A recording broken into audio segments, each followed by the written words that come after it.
गरीबा दा केड़ा खा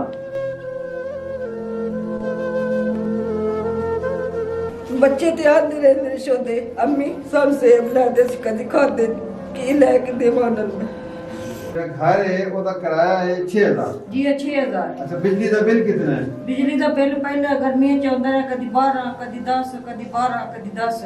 अच्छा 12 से 6 18 हो गए। जी ते गैस का ही बिल गैस का कितना है? गैस का होना आया पे 3000 ते 700 रुपए 18 से 21000 हो वो गया। तारे ही को नहीं ऐसे। अच्छा तारा को नहीं, नहीं वो नहीं तारा। 21000 हो गया।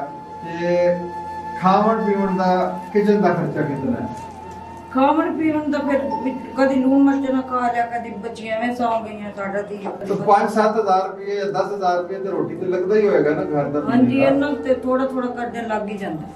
30-35,000 रुपए हो गया। जी ते कपड़े छपड़े कपड़े साडे दूसरे साल दे कोई असि पाई यही बंदे हो तो बीमारी अल्लाह ताला माफ करे बीमारी हो जावे तो फिर डॉक्टर को गाड़ी दवाई ले आने जब पैसे उधारी दवा लेते हो तो पैसे दे दो। जब दिहाड़ी को लग जाए पैसे दे देने।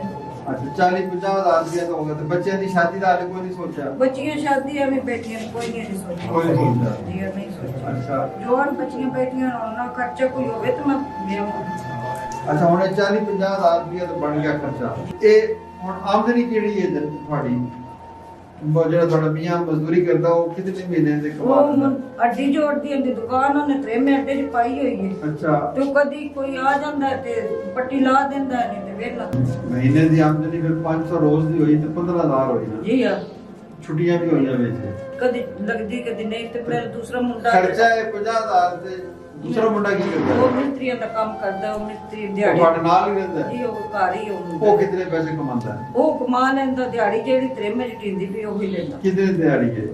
ਦਿਹਾੜੀ 1600 1600 ਜੀ ਉਹ ਮਹੀਨੇ ਦੇ 25,000 ਕਮਾ ਲੈਂਦਾ। ਜੀ ਉਹਦੇ ਤੇ ਉਹ ਤੁਹਾਡੇ ਹਸਬੰਡ ਦੇ ਮਿਲ ਕੇ ਤੇ ਗੁਜ਼ਾਰਾ ਹੁੰਦਾ ਹੈ। ਜੀ ਗੁਜ਼ਾਰਾ ਨਾਲ ਇਹ ਜਿਹੜੇ ਪੈਸੇ ਨੇ ਇਹਦੇ ਨਾਲ ਫਿਰ ਕੀ ਹੁੰਦਾ ਹੈ? ਇਹ ਜੇ ਕਿਰਾਇਆ ਸੀ ਦੇਣਾ ਹੈ ਮੈਂ ਜਾਂਦੇ ਆ ਕਿਰਾਇਆ ਦੇ ਦੇ ਇਹਦੇ ਮਿੱਠੇ ਚਾਵਲ ਨਹੀਂ ਪਕਾਣੇ ਨਹੀਂ ਹੈ?